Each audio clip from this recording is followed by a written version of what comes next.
I was still screaming his name when he tightened the last knot around my wrist. "No, Caleb.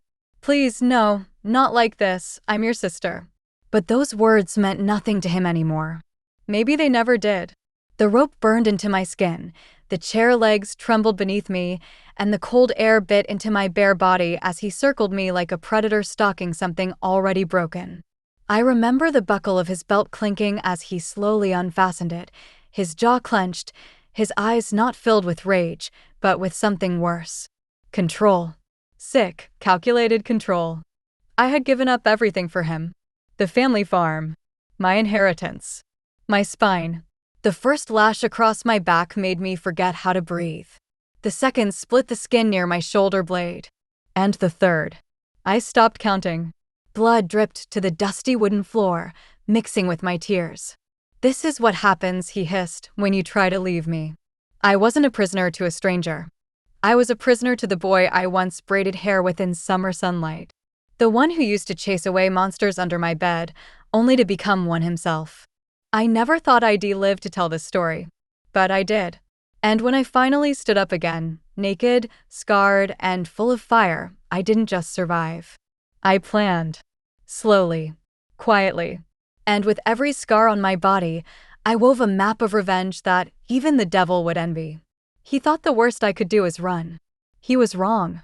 He taught me pain. But I would teach him regret. After that night, something inside me didn't just crack, it shattered. I didn't sleep. I didn't cry. I didn't eat for 2 days. My body screamed in agony with every breath, every step, every twitch of a muscle. But what haunted me most wasn't the bruises on my thighs or the raw welts across my back, it was the silence.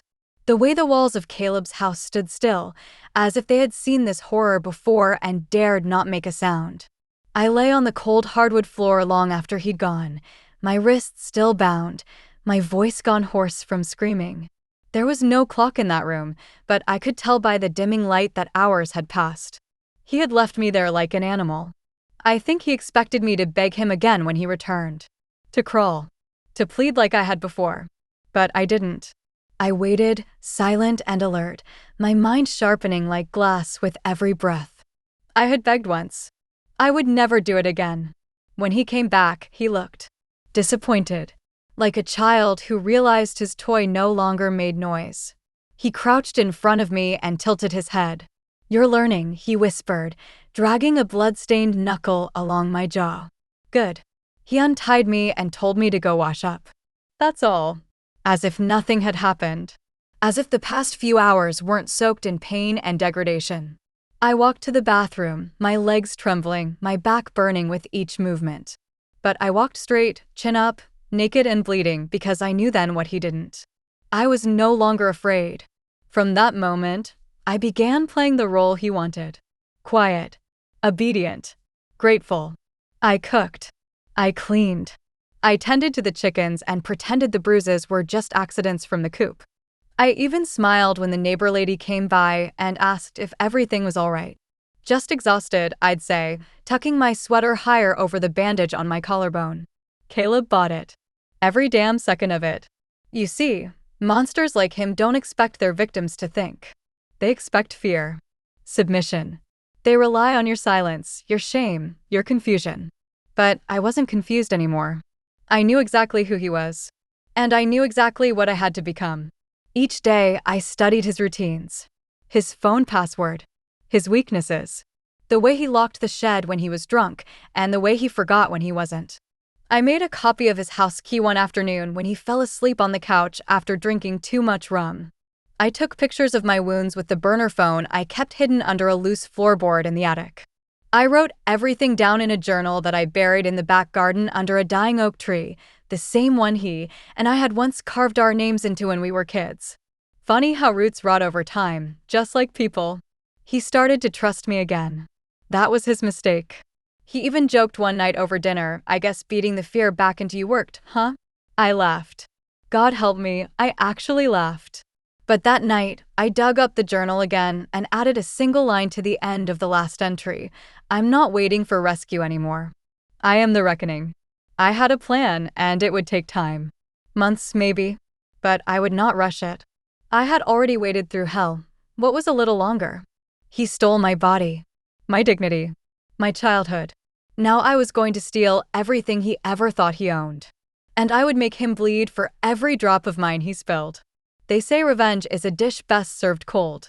But I didn't want it cold. I wanted it slow, simmering, the way he used to torment me when he'd wait in the hallway, belt in hand, making me guess which room he'd drag me into. I wanted his fear to grow like mine had. Quiet at first, like a whisper in the dark, and then thunderous, unbearable, screaming through his bones until it cracked something inside him the way he cracked me. But to do that, I needed to become someone else. I needed to stop being Eden, the little sister who used to cry at horror films, who sang hymns on Sundays, who thought family meant safety. That Eden had died the day Caleb stripped me, tied me up, and tore through my humanity with his belt. What remained was someone colder, smarter, ruthless, and patient. I started with the small things. Poison, you see, isn't always poured into a cup. Sometimes it's a look, a moment of doubt, a seed. And the first seed I planted was suspicion. Caleb had a new girlfriend, Vanessa. Young, fragile in the face, like I once was. She had no idea what he was. The first time she came over, I smiled and served her coffee. She said Caleb had told her I was a little sick in the head and that I got paranoid sometimes. I nodded. He's right, I said gently. Sometimes I say things that sound crazy. But as she reached for her cup, I added, just remember, Vanessa, if anything ever happens to me, check the woodshed. I smiled kindly. That's all. Vanessa laughed uncomfortably. You're joking, right? I just tilted my head and smiled wider. Would I joke about that? She didn't drink the coffee. After she left, I watched Caleb pace around the porch. He was agitated. He yelled at me later, shoved a plate across the kitchen. What the hell did you say to her? Just girl talk, I said sweetly, dabbing at the blood on my lip with a napkin. She's very pretty. You should be nicer to her. His hand twitched toward his belt, but something in my eyes stopped him. He didn't hit me that night. Because something had changed. I wasn't flinching anymore. And that scared him more than anything. Then came the second part of my plan. The truth. I knew no one would believe me. Not the police. Not the neighbors. Not the pastors in town who still remembered Caleb as the heroic older brother who raised me after our parents died. But I didn't need their belief. I just needed proof. One night, I snuck into the basement where he kept his tools. I rigged a hidden camera in the ceiling corner. It was buried inside a broken smoke detector. Another camera I placed behind the books in the study. Caleb never read. He was too stupid to suspect anything. And then I baited him. I started pushing back in small ways, accidentally dropping a glass when he barked a command, locking my door when he left the house, cooking food he hated. Each time he reacted, he grew angrier. And more importantly, more careless. Until one night, it happened again. Just like the first time. He dragged me into the study, ripped my sweater down my back, and beat me until blood stained the books I had used to hide the camera. He screamed things like, "You were born to serve me, and no one will believe you, Eden. I own you." But this time, I didn't cry. Because while he screamed, the little red light behind the books blinked. Watching. Remembering. The next morning, I made him breakfast. He limped down the stairs, drunk and groggy, still high from his rage. "You're lucky I let you live," he muttered, rubbing his knuckles. I poured his coffee and smiled. "And you're lucky I haven't started yet." He blinked at me. "What did you say?" "Nothing," I said, setting the mug down in front of him. "Enjoy your coffee, Caleb." He didn't know the files were already uploading from the burner phone hidden beneath the attic floorboards. Or that Vanessa had just received an anonymous email with a subject line that read, "Still think I was joking?" I watched Caleb from across the kitchen table, pretending to read a newspaper while his trembling hands clutched the mug of coffee. It was a strange sight. My brother, who used to tower over me like a shadow carved from cruelty, now looked small. Not physically, no. But something in his face, it cracked. A subtle tremor in his left eye. A twitch in his jaw. That's when I knew. He had opened the email. Vanessa didn't respond, not with a message, not with a call. But I didn't expect her to. I had timed it perfectly. She was staying the weekend with him, and he must have seen her phone screen when the email pinged. Or maybe she screamed when she watched the footage. Maybe she confronted him. Or maybe she just disappeared from the house without another word. All I knew was that the next morning, Caleb didn't speak to me. Not a single word. He just sat in that damn armchair like a statue, like something in his mind had been pulled loose and he couldn't find where it went. I felt peace. But revenge wasn't complete. Not yet. He still had control of the house, of the land, of the legal documents that tied me to this place. He still had the power to twist my story, erase my name, and vanish me like a secret no one asked about. And I wasn't about to give him that chance. I started collecting more footage, more recordings. Voice memos of him muttering threats in his sleep, of him calling me his property, of him mumbling vile things that no sane man would ever say aloud. And every night while he drank himself into oblivion, I worked uploading files into cloud folders, printing backup drives, mailing flash drives to distant cousins who hadn't spoken to us in years. And then I planted the final seed. It was a Sunday. He was hungover and irritable, and I brought him his coffee like always. But this time, I added something extra. Just a pinch. Just enough. He passed out on the floor an hour later, face down in his own vomit. And while he slept like the devil drunk on his own sins, I used his thumb to unlock his phone. I went through his messages, thousands of them. And I found gold. Messages to men with names I didn't know, exchanging money for silence.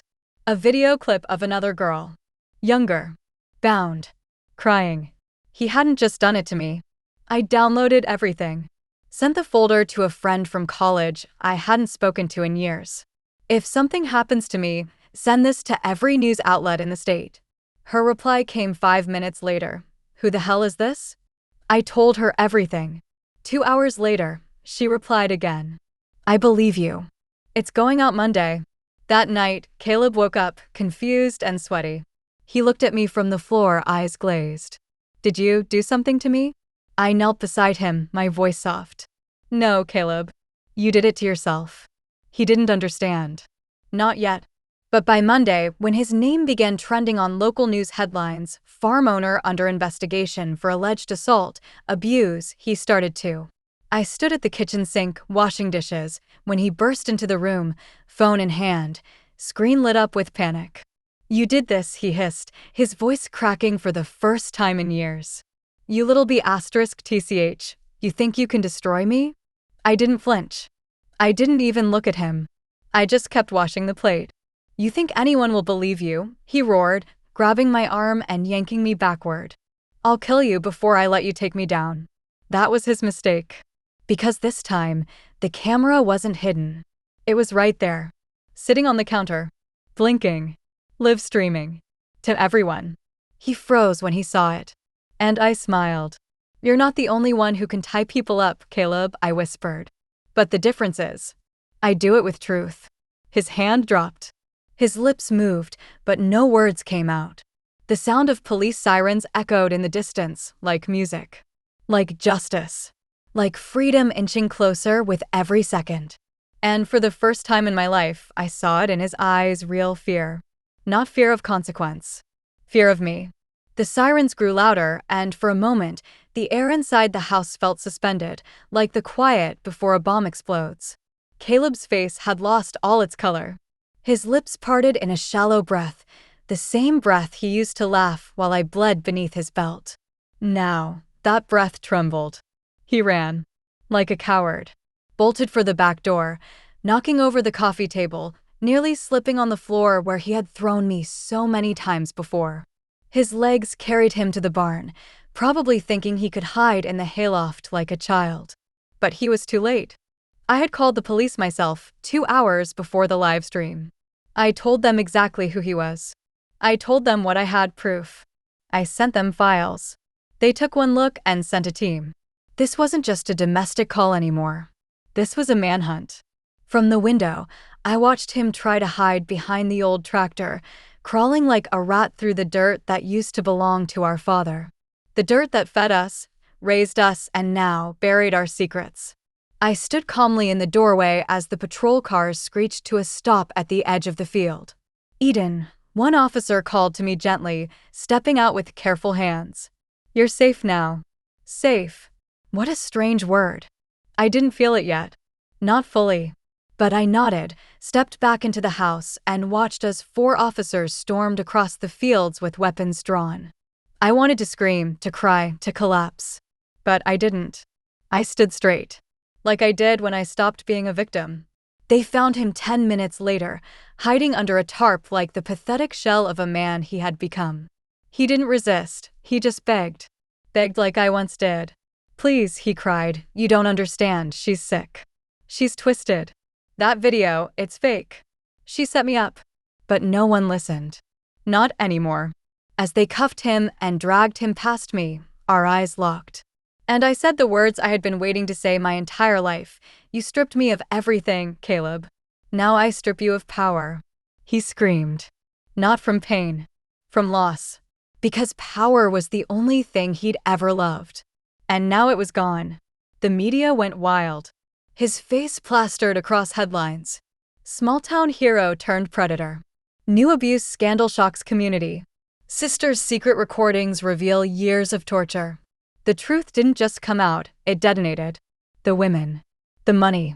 The threats. The corruption. The masks he wore were torn apart one by one. I was asked to give a formal statement. I did. Every word steady. My voice didn't shake. Even when they asked about the belt. Even when they asked why I never ran.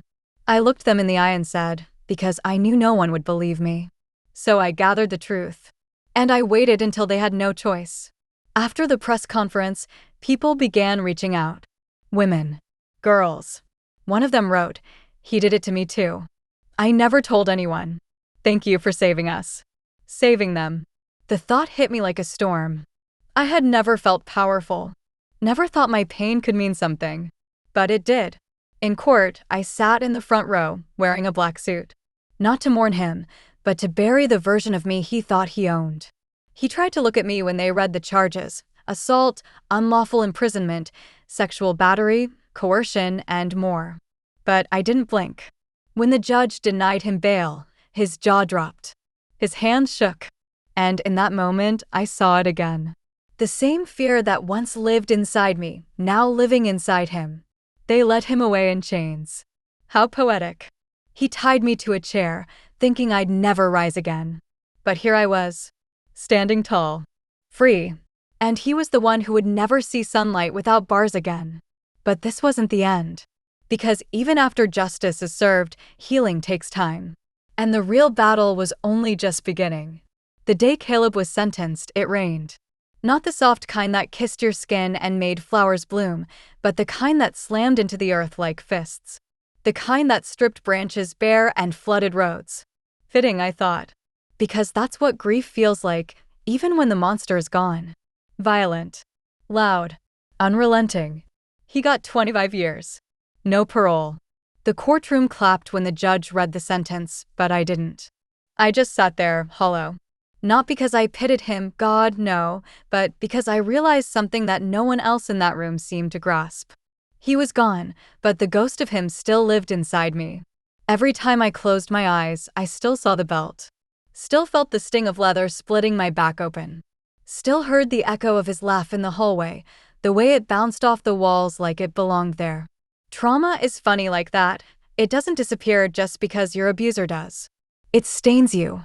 Soaks into your bones. When I got home that evening, the silence in the house felt strange. Heavy. There were no slamming doors. No boots tracking in mud. No demands for food or cruel comments about how I walked, how I looked, how I breathed. I should have felt peace, but instead I stood in the hallway, staring at the empty chair he used to sit in, and my body began to shake. Not from fear, but from memory. I collapsed to the floor and sobbed for the first time in weeks. Not the quiet, delicate sobs I used to hide under my pillow. This was raw, animalistic, violent. I cried for Eden, the girl who had once dreamed of college and marriage and children, the girl who used to believe her brother was the only person in the world who'd protect her. The girl who used to braid his hair when he had nightmares and whisper, "It's okay, I'm here." How cruel is it that the person I once protected would grow into the thing I needed protection from? I don't know how long I lay there. The rain pounded the windows. My hands shook. My throat burned. And yet, with every tear I shed, I felt something loosen in me. Something buried. Something stiff with rot and silence. Grief, it turns out, is the final form of healing. Because before I could reclaim my life, I had to mourn the part of me he murdered. The next morning, I woke to sunlight and for the first time, I didn't dread it. I walked outside, barefoot, into the wet grass of the field behind the barn. The place where he used to scream at me for doing chores wrong. The place where I once fell, bruised and bleeding, and he laughed instead of helping. I stood there in the morning mist and whispered, "You don't own me anymore." Then I went to the shed where he hurt me, where he tied me up, where the camera had caught everything. I opened the doors and stood in the doorway. The ropes were still hanging from the beam. The same beam he used to dangle my hope from. And then I did something I never thought I could do. I pulled it all down. The rope, the chains, the belt, the tools. I gathered them in my arms like dry kindling and dragged them to the center of the yard. I poured gasoline. I struck a match. And I burned it all. Every reminder, every weapon, every whisper of power he once held over me. The fire roared to life, hot, angry, cleansing. And I stood there until the last flame curled into ash. Some people say revenge is justice.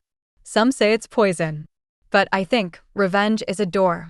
One you must walk through to reach the other side of pain. And once you're through, you get to choose whether you stay there or build something new. I wasn't sure what I would build yet. But I knew one thing, I was no longer his prisoner. In the weeks after the trial, people came knocking not to hurt, but to check in. Old neighbors. Church folks. A few distant relatives I hadn't heard from in years. They stood on my porch with tight smiles and trembling hands, holding casseroles and condolences like they could somehow patch the holes inside me with warm food and shallow words. "I'm so sorry, Eden. We had no idea. We always thought Caleb was a bit intense, but this? We never imagined. I hope you can heal now. You're so strong." Strong. They all used that word like it was a badge. A compliment. Like surviving torture made me some kind of saint. But I didn't feel strong. I felt scraped out. What they didn't see were the nights I woke up gasping, drenched in sweat, hearing his voice in my head even though he was locked away. They didn't see me standing in front of the mirror, tracing the faint scars across my shoulders, or the way I flinched when someone knocked too hard on a door. No one saw how I panicked when I walked into the basement, heart pounding like I was back in that chair, tied up, bleeding, cold. That's the thing about surviving. People see the outside, the face, the calm, the smile. But they don't see the after. The crawling, clinging silence that haunts you long after the bruises fade. I spent hours staring at walls. Hours in the barn, gripping the handle of a shovel just to keep my hands from trembling. I tried to garden, to clean, to do anything that didn't remind me of him. But everything did. The house still smelled like him. Leather, sweat, alcohol, rage. So I started changing it one room at a time. I painted over the scuffed walls in the study, where his handprints once slammed me into drywall. I replaced the broken lamp he shattered during one of his tantrums. I ripped out the carpet in the basement, burned the chair he used to strap me to. I painted the front door bright yellow. I don't know why. I just needed something to say. This is mine now. One day, while clearing out the attic, I found something I hadn't expected, a shoebox, buried beneath old insulation and dust. Inside it were pictures of us, me and Caleb as children. Smiling, covered in mud, holding hands in front of the orchard. Our parents still alive, the sun warm on our faces, before everything went black. I sat there on the floor, holding that picture in my hands, and I felt something shift. Not forgiveness, no, not yet. Maybe never. But something quieter, sadder. Grief. Because once, he wasn't a monster. Once, he was just a boy who cried when his puppy died. A boy who brought me dandelions and swore he'd always protect me. And somewhere along the way, he broke. He became the thing he was supposed to save me from. That realization didn't bring comfort. It brought ache. The ache of knowing that evil doesn't always come as a stranger. Sometimes it grows in someone you love, someone you trust, someone who shares your blood. I put the photo back in the box. I didn't burn it. I couldn't. I couldn't erase the part of me that still wondered if, deep inside that twisted man, the boy who loved me still existed, or if I had just imagined him entirely. Later that night, I sat on the porch, a blanket around my shoulders, the stars stretched wide above me. And I whispered into the quiet, "You didn't destroy me, Caleb. You only showed me who I truly was." Because underneath the wreckage he left behind, I had discovered something no belt could beat out of me, will. I had survived him. And now it was time to figure out who I was beyond the pain. There's something haunting about living alone after years of captivity. You'd think freedom would feel light, like running barefoot through a field with your arms wide open. But no one tells you that freedom can also feel empty. Like the silence after a bomb goes off. Like you're standing in the ashes of your own life, blinking through the dust, wondering what parts of you are still alive and what parts were burned away forever. That's how I felt every morning in that house. I'd wake up in the same bed where I once curled into myself while Caleb slammed doors and muttered threats in the hallway. The same kitchen where I cooked breakfast with shaking hands and flinched every time the floor creaked. Every room whispered reminders of blood and rope and the sound of my own screams swallowed by wood-paneled walls. I avoided the mirrors for a long time. It wasn't vanity. It was fear. Because every time I looked at my reflection, I didn't just see my face, I saw what he did to me. The bruises were gone, but the ghost of them lingered. A faint scar on my jaw. A ripple of skin where the belt split my back. The dullness in my eyes, like someone had turned off the light inside me. But one day, something in me snapped. I walked into the bathroom, looked into the mirror, and said out loud, "Who are you?" The woman staring back didn't answer. Her hair was tangled. Her skin was pale. Her lips pressed in a hard line, like she'd forgotten how to smile. And yet, she was still standing. I reached for the scissors in the drawer.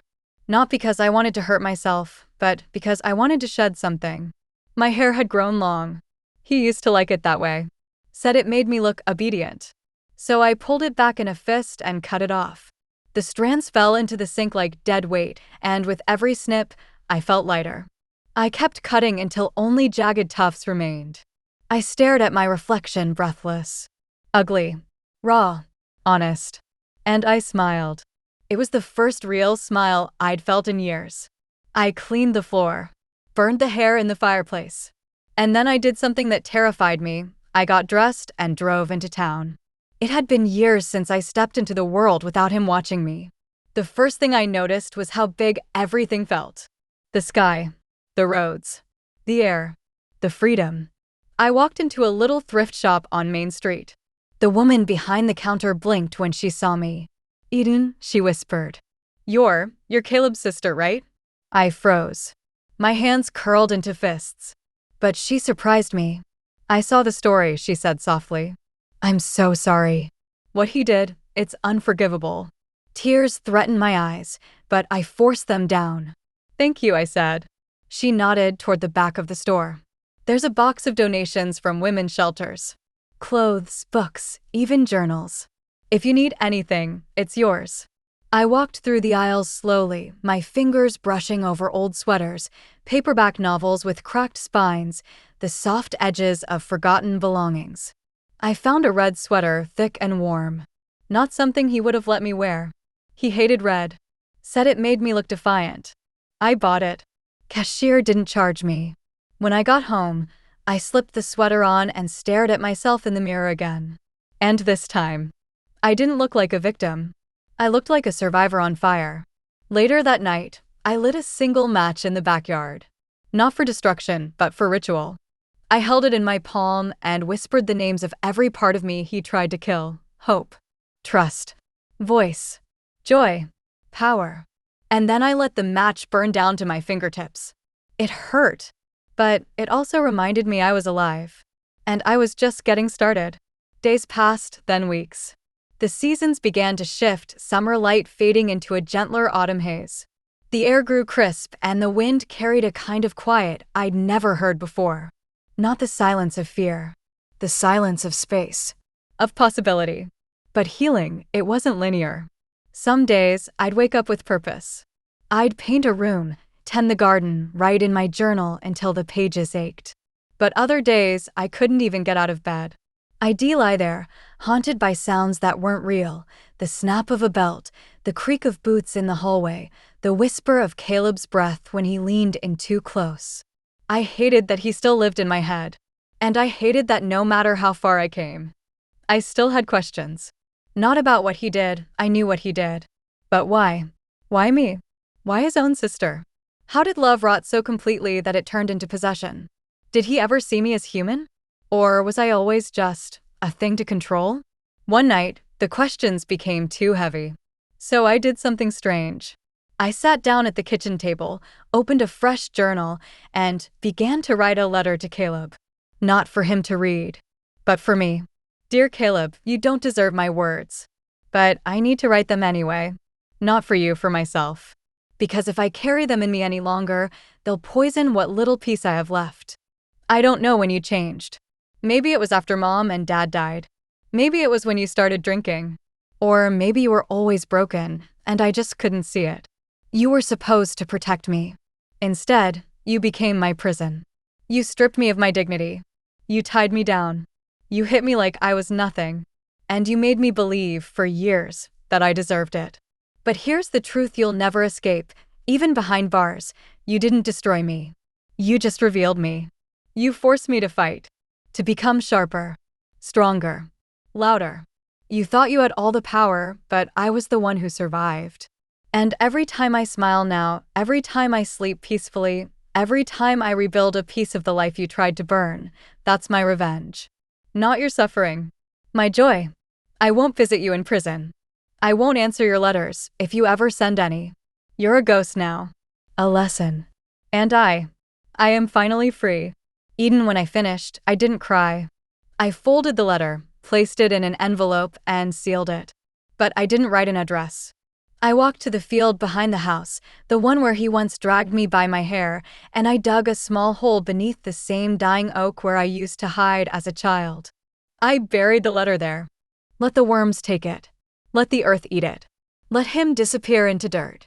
That night, I slept without dreams. And when I woke, I realized something had shifted. For the first time in my life, I didn't feel like a victim waking from nightmares. I felt like a woman reborn from fire.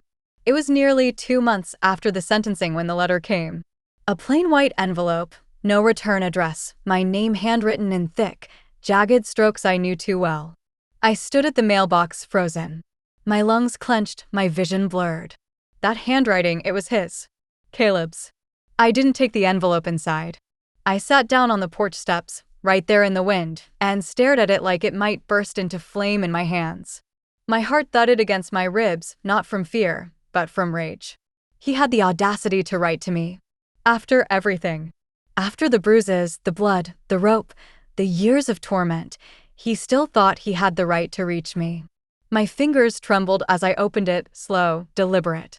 Inside were 3 pages. No greeting. No apology. Just his words, raw and soaked in delusion. I don't know why you're doing this to me, Eden. We were all we had. I gave you everything. I protected you after they died. You've twisted things, turned everyone against me. They look at me like I'm a monster now. But you know the truth. You were never innocent. You made me angry.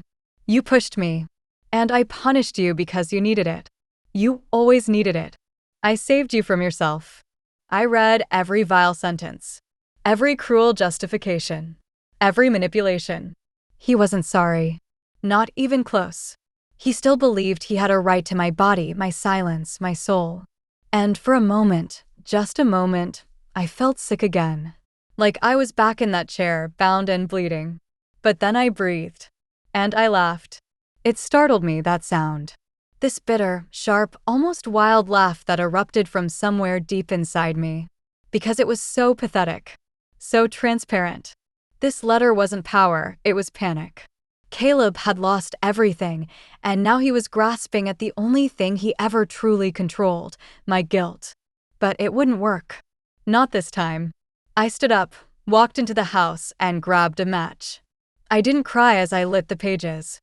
I didn't hesitate.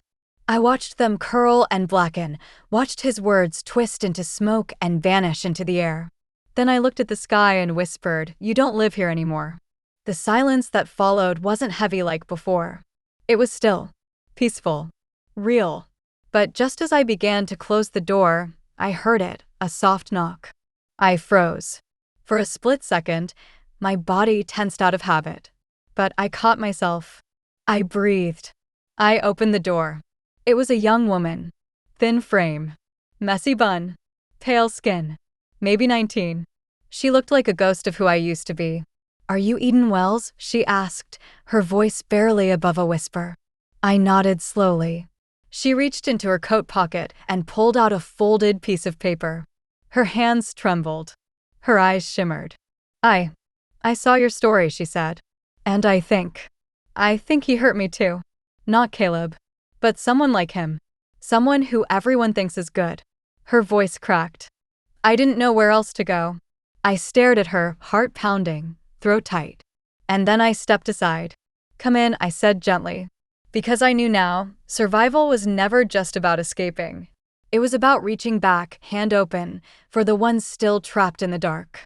That night, as she cried on my couch, I held her hand and told her the thing I never thought I'd say and truly mean: "You're not alone anymore. He doesn't get to define your story. You do." And for the first time, I wasn't just surviving. I was leading others out. Her name was Lila. She stayed the night. I offered her the guest room, the one that used to be locked and forgotten, the one where I once hid blankets to muffle my screams.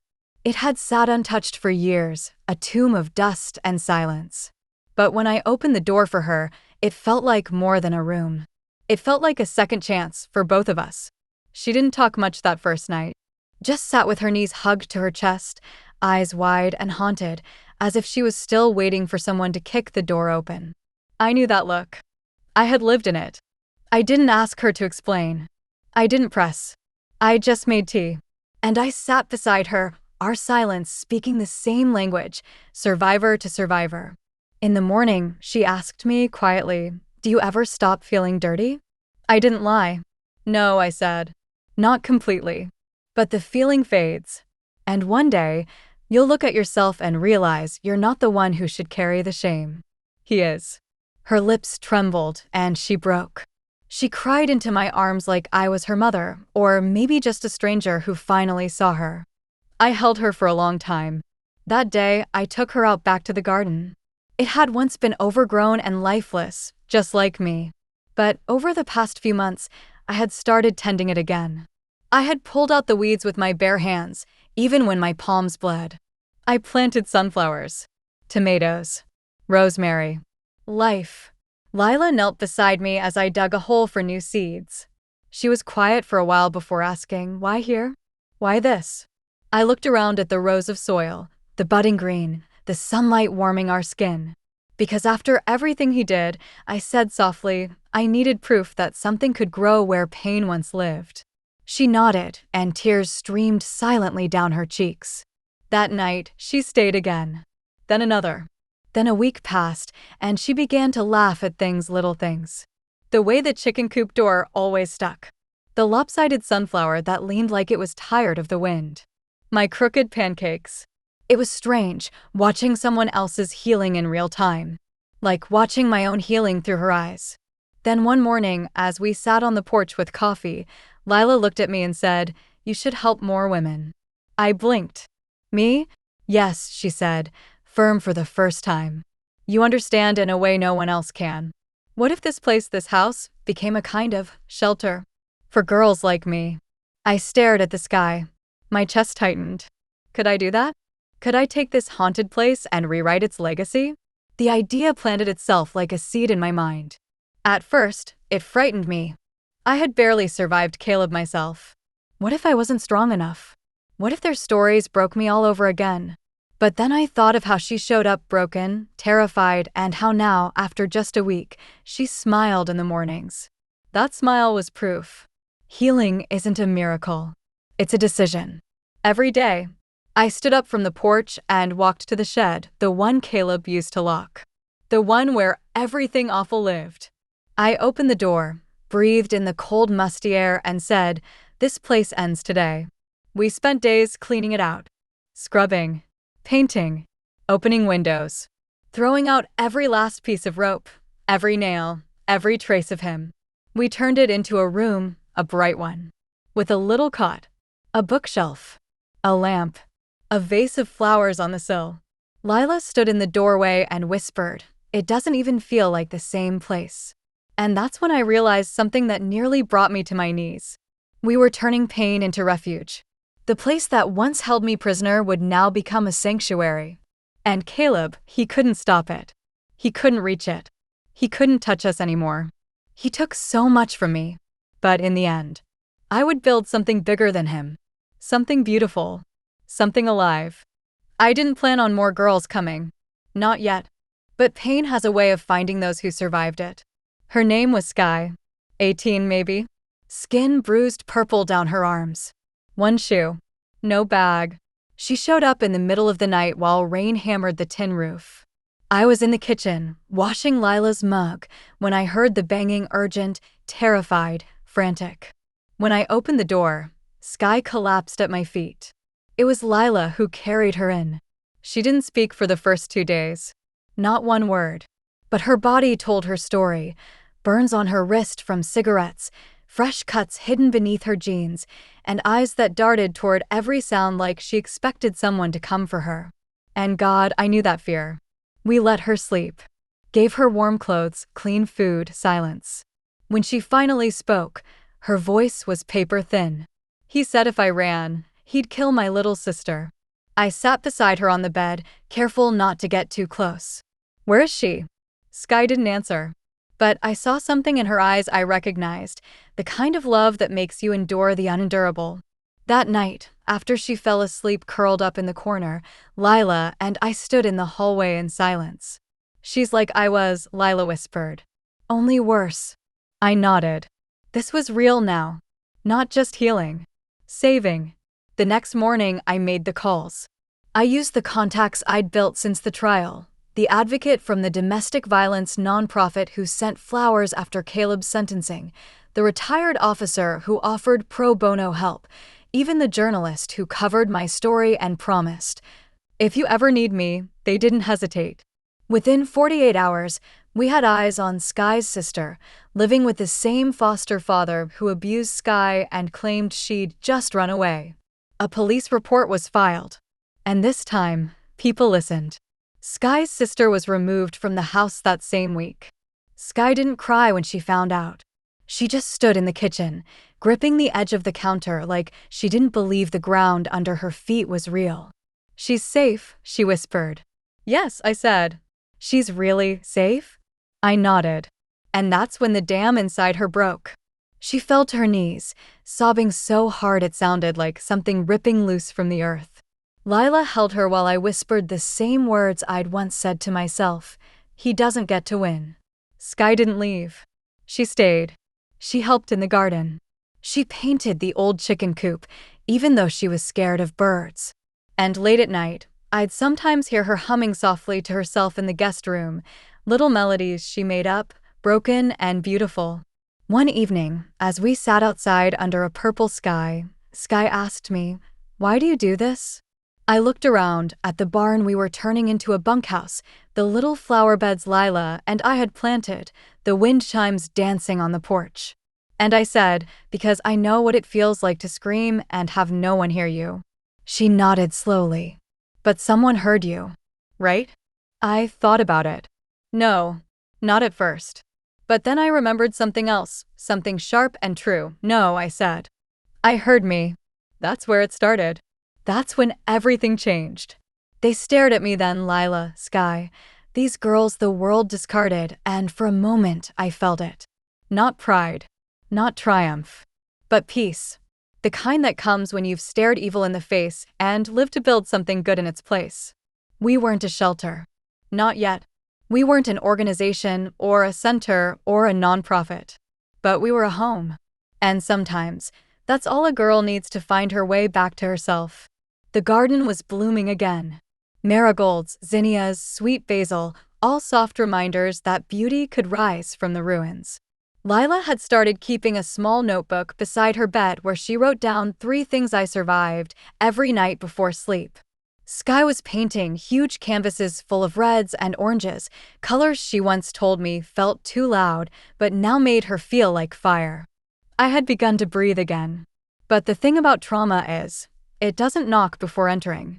It storms back in without warning. That night, I was on the porch, rocking slowly with a blanket around my shoulders when my phone buzzed. A number I didn't recognize. I nearly ignored it. But some whisper inside me, told me to pick up. I answered. A pause. Then, Eden. I froze. Every bone in my body turned to ice. Him. It was Caleb. Calling from prison. My heart thundered so loud I couldn't hear the crickets anymore. How did you get this number? I asked, trying to keep my voice steady. They let us make calls sometimes, he said, voice flat, too calm. I remembered it. You never changed it. My stomach twisted. Why are you calling me? I wanted to know how it feels, he said, living in my house, wearing my parents' clothes, touching my things. I stood up slowly, walked to the edge of the porch, hand trembling as I held the phone to my ear. It's not your house anymore, I said. And nothing here belongs to you. Not even your name. A pause. I could hear him breathing. You've turned them all against me, he whispered. Even strangers. The letters I get, the guards, no one looks me in the eye anymore. Good, I snapped. Because you should know what it feels like to be invisible. He laughed low, hollow. I never laid a hand on you that you didn't deserve. And that was it. That was the moment my fear died. Because in that instant, I knew he would never change. He would die in that cage with the same venom in his veins. Still believing I had asked for the blood, for the bruises, for the nightmare. But I wasn't his victim anymore. I was the woman who exposed him. The woman who rebuilt herself from pieces he never thought could be put back together. I'm going to hang up now, Caleb, I said calmly. And I hope it eats you alive, every single night, that the girl you tied to a chair now owns everything you ever thought was yours. Before he could respond, I ended the call. And then I blocked the number. I stood on that porch in the dark, shaking, but not from fear. From release. From the weight of an old chain I hadn't realized was still looped around my ribs. When I turned around, I saw Sky and Lila standing in the doorway. They had heard. Sky walked over, placed a hand on my back, and said, "He doesn't get to be in this house, Eden. Not even through a phone." "I know," I whispered. "He's gone." But still, I didn't sleep that night. Instead, I stayed up writing. My story. Their stories. Pages and pages of truth that would one day become something bigger. A book, maybe. A guide. A torch for someone else wandering in the dark. Because if Caleb could reach me with a single phone call from behind bars, then I needed to make sure my voice could reach farther. Not just for me, but for every girl who still thought her pain was a secret she had to die with. It was a Thursday. I remember because it rained again. Not the loud, violent kind this time, but slow, steady, like the sky was grieving quietly. I stood at the kitchen sink, washing dishes with the window cracked open, letting the scent of wet earth slip in. Lila was humming upstairs. Sky was curled in the living room with a sketch pad, her feet wrapped in a blanket she had crocheted herself. Then came the knock. 3 times. Soft. Nervous. I opened the door expecting the mailman. But it was another girl. She was younger than the others, 16, maybe 17, wearing a soaked blue hoodie that hung off her shoulders like it didn't belong to her. Her cheeks were sunken. Her lips cracked. And in her eyes. God help me, I saw it again. That same look I once wore, the look of someone who had gone unheard for far too long. She said nothing, just held out a folded paper. I took it from her, my hands trembling. It read, "I saw your story online. My uncle is like your brother. I have nowhere else. Please." No name, no explanation, just a plea. I stepped aside. She hesitated for a moment, then crossed the threshold like someone crossing into another world. I handed her a towel, but she didn't take it right away. Her hands shook too much. Lila appeared at the top of the stairs, and Sky slowly rose from the couch, both of them quiet, but ready. This was how it happened now. We didn't need to ask details. We recognized her. Her silence. Her shame. Her hunger. I gave her tea. Sky offered socks. Lila set up the small cot in the sunroom. We didn't even ask her name until she was ready. And when she finally whispered it, Junie, I felt it settle inside me like a stone dropped in still water. She was barely more than a child. And she had run. That night, after she finally fell asleep curled up in clean sheets, I sat alone on the porch in my thick red sweater, staring at the sky and feeling the weight of what this place had become. We were no longer just survivors. We were keepers of the broken. A home for the hunted. A light in the pitch-black places. I didn't have a blueprint. I wasn't a social worker. I wasn't rich. But I had truth. And I had women who had been through the worst and still chose to stay, to help, to heal others. The next day, Junie didn't speak much, but she followed Sky around the house. Watched her paint. Sat beside her when she crocheted. When Lila planted kale in the garden, Junie helped with the watering can. Tiny things. But they mattered. Because every act of kindness, no matter how small, was a rebellion against what had been done to us. That weekend, I got an idea. I went to town and bought a faded, secondhand sign. At night, I painted the words myself, each letter shaking but deliberate. The hollow house, where broken things bloom again. We nailed it to the gate at the edge of the field. Sky cried when she saw it. Lila hugged me without saying a word. And Junie, she smiled. Just slightly. But I saw it. That house, once the place of my bleeding and silence, had become something sacred. Not just a shelter, but a beacon. A place that said, you are seen. You are safe. You are still worthy of joy. And as I stood beside those girls, watching the wind tug at our new sign, I realized something deep in my bones. Caleb never imagined I would rise. But now I was rising with an army. Junie had been with us for 3 weeks when she finally told the truth. It wasn't over tea or in the safety of the sunroom. It was in the barn, our makeshift art studio now, where she was painting with Sky, her hoodie sleeves still pulled over her hands. I was carrying in a box of clean brushes when I heard her voice, barely a whisper, shiver across the room. He used to tie my wrists to the bunk bed frame with his belt. I stopped breathing. Sky didn't flinch. She just reached over and handed Junie a darker shade of red. You can use this one for the blood, she said softly. And Junie nodded. No more words were needed. They painted in silence. A girl's bedroom. A door chained from the outside. A single cracked window. A child crouched under the bed, eyes wide and glowing. It was all there, raw and brutal and honest. Later, after Sky helped her wash the paint off her arms, Junie walked up to me in the hallway. Her eyes were clear for the first time since she'd arrived.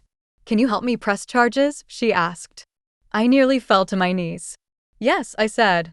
God, yes. And we did. I called the contacts again. Our circle of believers had grown. An ex-prosecutor who had seen our story, a trauma therapist who offered her services for free, even a police officer who had once turned a blind eye, now quietly working with us.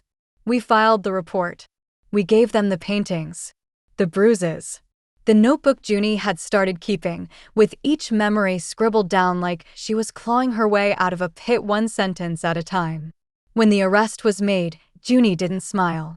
She stood on the porch and watched the sunset without saying a word. And I understood. Sometimes justice feels too quiet after so much noise. But something did change that day. Junie stopped hiding her hands. She wore her sleeves pulled back, bare wrists pale and healing. That week, I bought more beds. We rearranged the barn, added cots, shelves, curtains for privacy. We had 5 girls now, each with their own story, their own wounds, their own ghosts. And the house, it creaked with their laughter sometimes. That's what shocked me most. Laughter. Coming from the same walls that once echoed with my screams. One night, Sky made us all dinner, burnt pasta, and undercooked garlic bread, but we ate every bite like it was a feast. Lila painted everyone's nails. Junie sang a song she made up, off-key and full of fire. And for a single moment, the kitchen felt like something out of a world I used to dream about as a child, safe, loud, full of light. But that night, just after midnight, I smelled something. Smoke. I shot out of bed, heart racing. The barn. The bunkhouse. I ran barefoot into the night, the cold biting my skin, the sky glowing faintly orange in the distance. The back of the barn was on fire. Panic exploded inside me. I screamed for Lila, Sky, the girls. We had a fire plan, we had practiced, but this wasn't supposed to happen yet. Not here. Not now. We grabbed extinguishers, buckets, hoses, screamed, coughed. The flames licked the sky like they were trying to erase all we'd built. But we fought it, together. And after what felt like hours, we finally put it out. Half the bunkhouse was destroyed. Junie was sobbing. Sky's hands were blistered. Lila sat in the dirt with ash in her hair, shaking. And I walked around to the side of the barn. That's when I saw it. A broken beer bottle, the scent of gasoline, and a word, spray-painted across the wall in red. Liar. I dropped to my knees, heart sinking. Someone had done this. Someone wanted to silence us. Someone who didn't believe. Or worse, someone who did, and hated us for surviving. That night, as the girls huddled in blankets inside the main house, I sat on the porch, staring into the dark. I should have felt fear. I should have felt rage. But what I felt instead was certainty. If they thought fire could stop us, they didn't understand who we were. We weren't afraid of flames anymore. We had already burned and lived. And now, we would rise stronger. The sun rose slow and heavy over the scorched wood, casting long shadows across what remained of the barn. Smoke still clung to the air. Everything smelled like ruin. I stood in the center of the wreckage barefoot, in the same red sweater I had worn the day Caleb was sentenced. Funny how that color had once meant war for him. Now it meant resilience. Sky joined me silently, stepping carefully through the blackened hay. Her arms were wrapped around herself like she was trying to hold in all the pieces that might fall apart again. They tried to take it from us, she whispered. They tried, I said. Junie came next. No shoes. Her hair tangled. Her eyes like polished stone. They won't win. And Lila, my quiet anchor, she didn't say a word. She just walked into what remained of the bunkhouse, picked up a half-charred piece of wood from a broken bed frame, and planted it upright in the earth like a flag. A broken stake in scorched soil. I walked back to the porch and called the county officer, the one who believed in us. I told him everything. The fire. The bottle. The word painted in blood-red accusation. Someone tried to silence us, I said, my voice trembling. And I won't let them. He promised an investigation. But deep down, I knew the truth. This wasn't random. This was a message. And not just to me, but to every single girl who dared to speak. Lila and I spent the day cleaning what we could. The bunkhouse was uninhabitable, but the house was intact. The garden untouched. And the girls, though shaken, didn't ask to leave. That night, we gathered in the living room. Candles flickered on the mantel. A thick quilt was draped over our knees. And though no one said it out loud, we were all waiting for someone to cry first. Someone to fall apart so the rest could follow. Junie cleared her throat. Maybe, she whispered, maybe they burned it because they knew what it meant. Sky looked up. What? The barn, she said. It was full of our pain. But we'd turned it into something beautiful. And they couldn't stand that. Lila nodded slowly. They wanted to break it before it bloomed. Silence fell over the room like a blanket. I looked at each of their faces, these warriors with bruised hearts and blistered hands, and I felt something rise inside me that was bigger than rage, bigger than sorrow. Conviction. I'm going to rebuild it, I said. Their eyes met mine. We're going to rebuild it, I corrected. Sky leaned forward. Even stronger. Even safer, Junie added. Lila smiled. Even louder. We didn't sleep that night. Instead, we sketched plans by candlelight, measured the surviving foundation, took inventory of what had burned and what remained. And by dawn, we had a vision. Not just a bunkhouse. A sanctuary. With beds. With locks. With murals painted by every girl who stayed. With bookshelves. With a wall of names, each woman who had passed through these doors and left changed. That morning, we posted a photo of the fire online. Not to gain pity. To gain power. We wrote, "Someone tried to silence our house. But we are still here. And we will rebuild. Because this is not just a place. This is a promise. And fire only makes us grow stronger." Eden, Lila, Sky, Junie. The Hollow House. The post went viral. Messages poured in. From survivors. From strangers. From women in cities I'd never even heard of, whispering from behind screens, "I want to come. I'm scared but ready. How did you know you deserve to be free?" That last one stopped me cold. Because once I hadn't known. Once I thought I deserved the belt. The beatings. The silence. But now? Now I knew better. And it was time the whole world did too. The porch steps groaned beneath the weight of their feet, some bare, some blistered, some still too timid to fully cross the threshold. But they came. One girl arrived in a cab, clutching a garbage bag of clothes. Another walked miles barefoot, eyes hollow, skin sunburned and shaking. One left her newborn swaddled in a sling tied tight across her chest. They didn't all speak. They didn't all cry. But they came, as if something in their bones had hurt us through the smoke and ash. The Hollow House, once just my private war zone, was becoming a refuge the broken could find in the dark. And we welcomed them. Lila led a girl named Becca upstairs, her shoulders marked with long, raised scars. Junie sat beside a woman in her 30s who refused to say her name, but flinched every time someone used the word husband. Sky offered tea to a teenager with a split lip who hadn't spoken in 3 days. She didn't need to. We knew.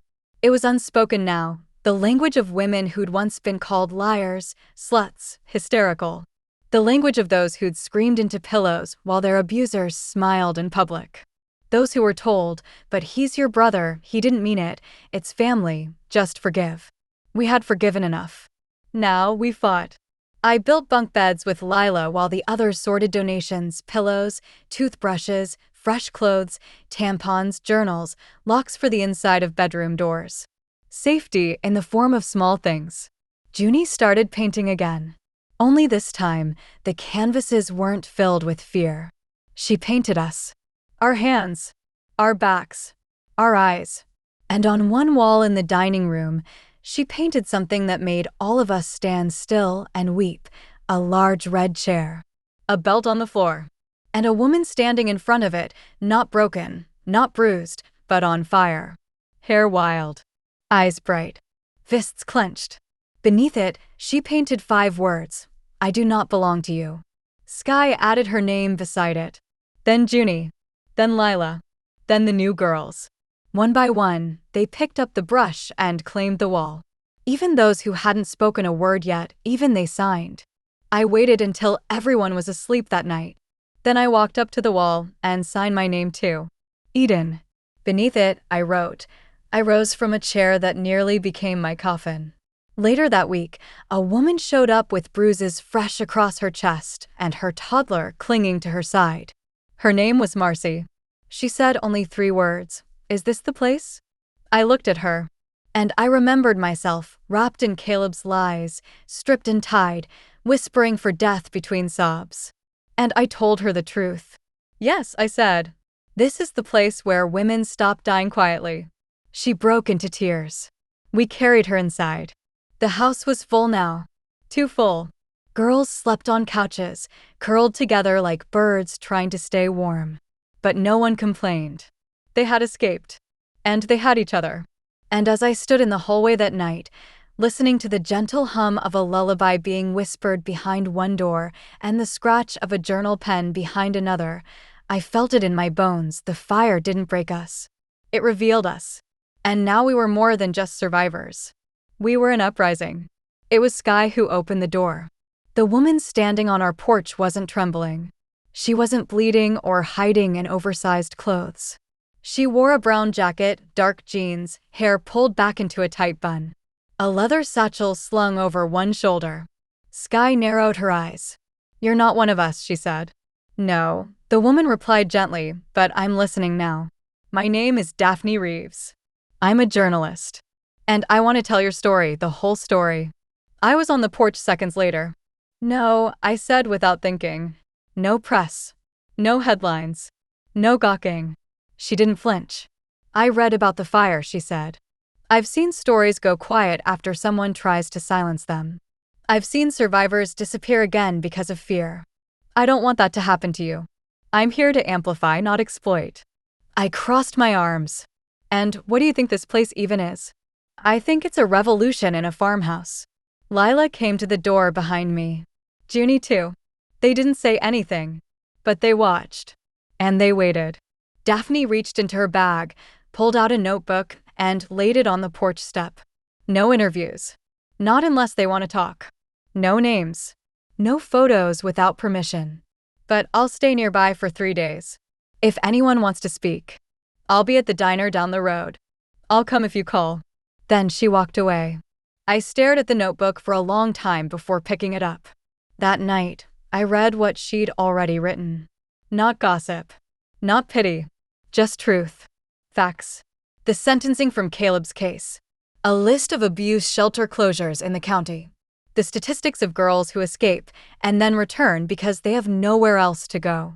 Daphne didn't tell horror stories. She painted truth in light. And I realized if we stayed quiet forever, the world would go on believing we didn't exist. I didn't sleep that night. The next morning, Junie came to me. "I want to tell her what happened," she said. "All of it. But only if I get to draw the articles, picture myself." Sky followed. "Me too. But she needs to write about what we've built, not just what we've escaped." Even Lila nodded. "We have to speak. For the ones who still can't." So I called Daphne. She returned that afternoon. She didn't sit with a camera or shine a light in our faces. She listened. She cried sometimes. She took notes slowly and asked before writing down anything too personal. And by the end of the second day, she sat on the floor of our living room with Junie braiding her hair while Sky painted her palms. We trusted her. And when the article went live, it felt like someone had torn down a wall between us and the world. They call it the Hollow House, but there's nothing hollow about it.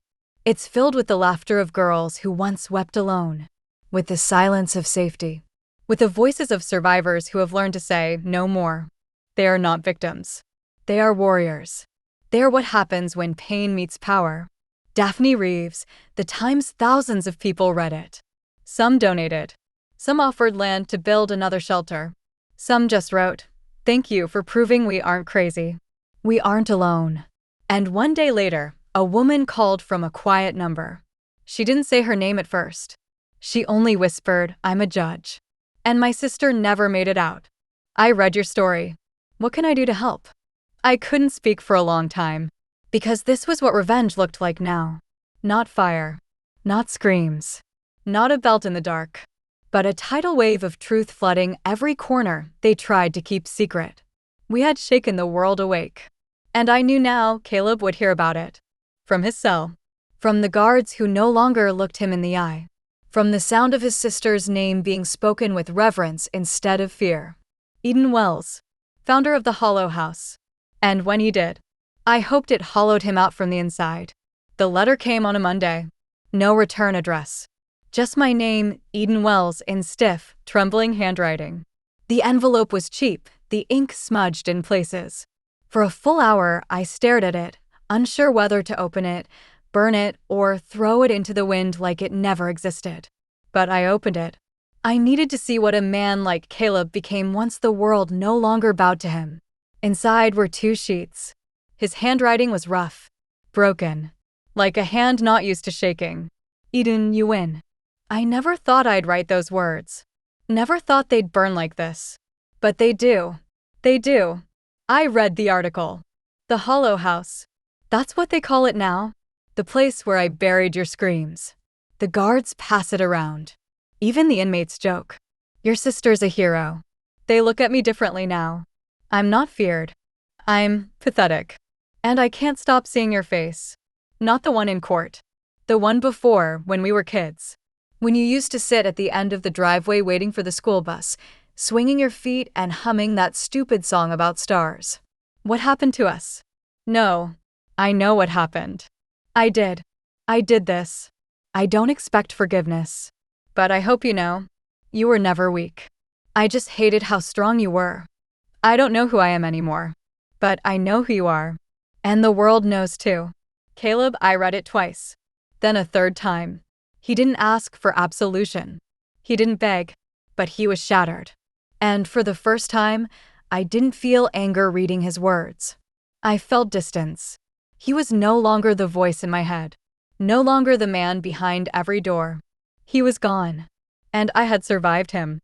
That night, I gathered the girls around the long wooden table, the one Junie had carved her name into, the one we all ate at like family. I read the letter aloud. Sky watched me with steady eyes. Lila reached across the table and held my hand. Junie, now 17, traced circles on her cup, thoughtful. And when I was done, no one said a word for a long while. Then Sky whispered, "He's in a cage now." "Yes," I said. "But he put himself there long before prison." Junie stood, walked across the room, tore a page from her sketchbook and drew a single match, burning in the dark. Underneath, she wrote, "She didn't need fire. She became it." We hung it on the wall above the fireplace. It belonged there. Because that letter wasn't just Caleb's confession. It was his undoing. And it was my release. Later that night, I stood in the garden alone, watching the wind move through the sunflowers, now tall and golden and wild. This land had been soaked in pain. But we had replanted every inch. And now, it was holy. I whispered into the breeze, "You don't get to haunt me anymore." And I swear I heard the wind reply, "You never needed him to break. You just needed to rise." Before you scroll away, I need you to hear this. Because if you've ever felt like no one saw you, like the people who were supposed to love you were the ones who broke you, this story was for you. Please like, comment, and subscribe if this has touched something inside you. And tell me below, what did you survive that no one ever knew about? You are not alone. Not anymore.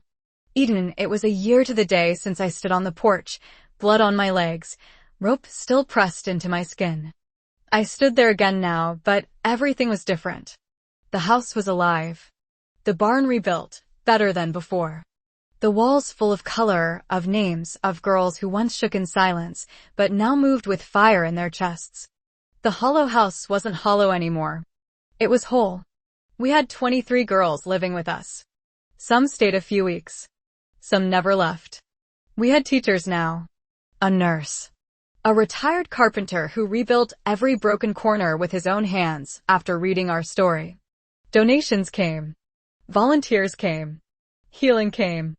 And I was free. That morning, I walked into the quiet garden before the others woke. The breeze was warm, gentle. Sunlight poured through the leaves. I sat on the old bench where I once cried alone and held Caleb's final letter in my hand. I'd kept it. Not because I forgave him. Not because I missed him. But because I forgave myself. For not screaming sooner. For not running faster. For not knowing that survival is not weakness, it is power.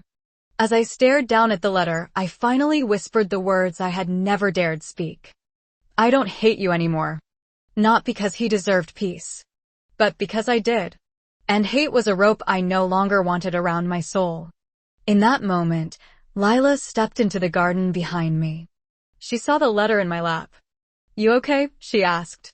I nodded slowly. "I think I am." She sat beside me. We didn't speak for a long time. We just watched the wind move through the rosemary and lavender.